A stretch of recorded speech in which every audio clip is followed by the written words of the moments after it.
Hi there, welcome back to my channel. Thank you so much for tuning in. If you're new here, my name is Lucia Ejo. On this channel, you'll find health topics that are relevant to you, and I just try to shed some light on important health topics and give you well-researched information, which brings me to my next point. Now, someone reached out to me recently and was like, I saw your page and you seem to be focused on mental health. Actually, my page is not focused on mental health alone. It's just that mental health is very common, and I think you'd all agree that at one point or another in our lives, we have all had some sort of mental situation going on. And so, yeah, that's why I seem to have a lot of topics around mental health. Plus, I'm trying to bring you information that is relevant to you. You guessed right. This video is about depression. I know, I've given you too much information, but there's never enough information about depression. But this time around, I'm going to be coming from the angle of a friend who is trying to help someone who is depressed. And in order to help someone who is depressed, you have to have an understanding of what depression means, what the symptoms are, and the different kinds of depression that there are. So I've already given you a video on symptoms of depression and how depression works and how it's not just, in the mind, but it's in the brain as well. So today I'll be focusing on the different types of depression. Before I go into that, please understand that there are different levels to depression. So take for instance, now you have a cough. It's mild. You take Halls or Tom and it goes away. And then there's cough that the mucus are trying to eject themselves from your mouth. That you don't take Tom for. You go see a doctor so you can get antibiotics because you possibly have an infection. So yeah, just the same way there are different levels to every form of illness, there's also different levels to depression. There's depression where you can just talk to someone, get the love and support that you need from family and friends, and you'd be fine. And then there's the depression where it's lasting for a long time and you need to seek professional help. So to start this off, there are 9 types of depression. 9. Yes. So listen closely because you might know someone who falls into, or yourself might have experienced one of these. Number 1, there's major depression, also known as major depressive disorder. So people with major depression experience symptoms most of the day, every day. It has almost little to do with what's really happening around you. It almost doesn't even have an external trigger. So you can see someone who has all the money in the world or an envious life, loving friends and family, your dream job, and still have depression. Then you're wondering, this person has everything and yet they've taken their own life. So remember when Anthony Bourdain died? Yeah, that was the same thought that I had. I was like, wow.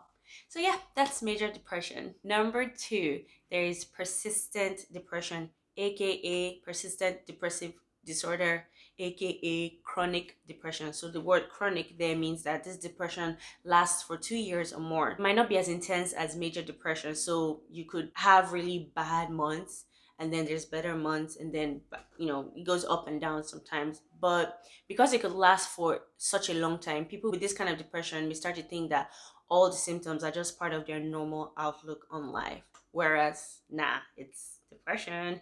Number 3, there is the manic depression or bipolar disorder that consists of periods of mania where you feel very happy and then in the next moment you have periods of depression. So it's up and down. So that's the bipolar disorder. 2 ends of the spectrum. The manic phase is characterized by high energy or reduced sleep, irritability, racing thoughts or speech, grandiose thinking, increased self-esteem and confidence from nowhere, unusual, risky, and self-destructive behavior, or feeling really high and elated. That's the manic phase. And then, of course, the depressive phase looks like normal depression.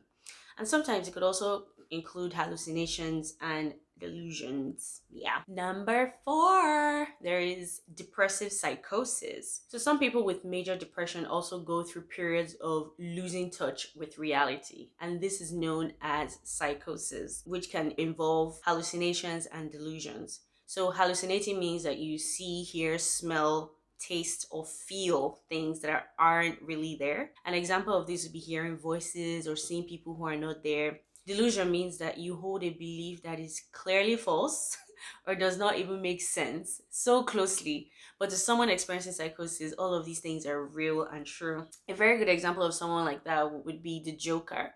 If you haven't seen that movie, go watch it. But yeah, he had schizophrenia, and schizophrenia usually comes with psychosis. So yeah, that's an example.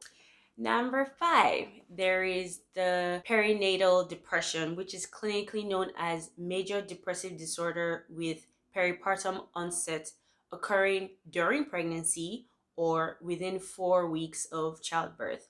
It is also called postpartum depression. So, all my mamas, my new mamas, gather around, let's talk, because this is very common among especially new moms. So yeah, it's often called postpartum depression, but postpartum depression is when you get this kind of depression after giving birth. So the hormonal changes that occur during pregnancy and childbirth kind of trigger these changes in the brain that lead to mood swings.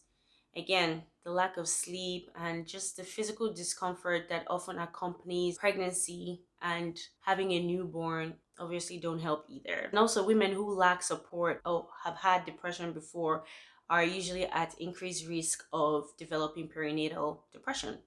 So kudos to all the moms and dads who have to do this alone. You know, it's really not easy, so well done. Number six, all my ladies. All right, gather around. This one's for you. There is premenstrual dysphoric disorder, aka PMDD for short. Now, PMDD is a severe form of premenstrual syndrome, PMS. I'll do another video on this, but for those who do not know, PMS is a condition that affects a woman's emotions, physical health, and behavior about 5 to 11 days before her menstruation. So women may feel more emotional in days leading up to their period, but someone with PMDD, the depression, might experience a level of depression that gets in the way of day-to-day function. So there's PMS and then there's PMDD somewhere here. PMDD comes with other symptoms, which could include cramps, bloating, breast tenderness, headaches, muscle pain, sadness, irritability and anger, extreme mood swings, food cravings, panic attacks, lack of energy. There's also trouble focusing and even sleep problems. So some people dismiss PMDD as just a bad case of PMS, but PMDD can become very severe and include thoughts of suicide. So if you've ever been on your period and you're thinking of suicide, then it's beyond just PMS and it's depression. So be aware. And guys, please, when your girlfriends or female friends snap at you or they're angry or what, that is not the best time to be asking, are you on your period? Please hold it. Thank you. If I'm angry at you, I'm angry at you. Okay? Don't come and tie it to my... It might be the reason, but it's not the best time to ask. Hope you're hearing me. If not, you know when you tell somebody that's already angry to calm down? That's how it's there. That is exactly how it feels. So don't do that. If she's annoyed, just let her be annoyed. Ask her what you've done because best believe you've done something. But yeah, there's a lot of things going on when a woman is experiencing her menstrual cycle and she has to do that every month, so be kind. Number seven, there is seasonal depression, which comes with a change in actual seasons like winter, spring, summer, and fall, so on and so forth. It's just 4 or 2, whatever. It's mostly common in the winter though, and becomes better when spring starts. Ever heard the term winter blues? Bruh, I had it before, like especially when I was living in Omaha. It was terrible. Symptoms include social withdrawal. Check, I had that. Increased need for sleep. check. Weight gain. Not quite. I think I lost weight then gained it. And then there's daily feeling of sadness. Check. Check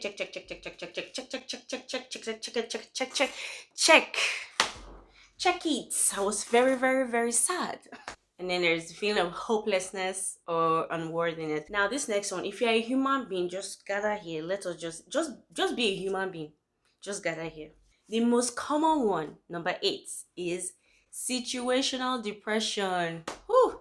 This is brought about by specific events or situations. For example, the death of a loved one, serious illness or other life-threatening events, going through a divorce or maybe child custody issues, being in an emotional or physically abusive relationship, going through heartbreak.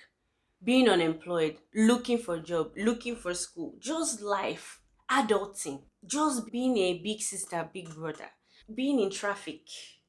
Okay, no, I'm just joking about the whole traffic thing. But yes, all those things stress you, and then you just start to feel like, oh my gosh. And then imagine that you're looking for a job, or you just lost your job, then you're now in traffic, then you now don't have money in your account, then something, then your mommy, somebody in your family is going to,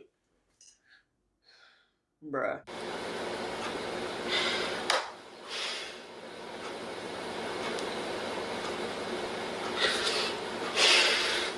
Mm-mm. So, of course, it's normal to feel sad and anxious during events like these, but situational depression happens when these feelings start to feel kind of out of proportion with the triggering events and interfere with your daily life. Number 9, there is the atypical depression, and this one's pretty common. So, typical atypical depression, okay, rhyme, refers to depression that temporarily goes away in response to a positive event. So your doctor may refer to it as a major depressive disorder with atypical features. It also doesn't mean that it is more or less serious than other types of depression. So having this kind of depression can be quite challenging because you may not always seem depressed to others, and you might be high functioning too and not look like you have depression. They all have the same symptoms as major depression, but for atypical depression, symptoms could include increased appetite and weight gain, disordered eating, poor body image, sleeping more, much more than usual, some heaviness in your arms or legs that lasts an hour or more in a day, general aches and pains, feeling of rejection, and just being extra sensitive to criticism. All of these still have the normal symptoms of depression, and then in addition, they have unique symptoms as well. So yeah, those are the 9 types of depression. Whoa, that was a lot. Let me know what you learned. Is this new information? If you like the video, please like, subscribe, share, tweet it, share it on Facebook, Instagram, everywhere, so that this information can be getting out to people, and we'll be doing the Lord's work. Okay, we're doing the Lord's work here. We're trying to educate people so that we can be better human beings and just be more kind and more empathetic and understanding to people around us. My next video is going to be quite interesting, so for now, click the one that's showing up on your screen. I don't know which way. Maybe here. Is here. Is it here or here? Somewhere. You understand? So click it and subscribe. All right. Take care. Bye. See you next time.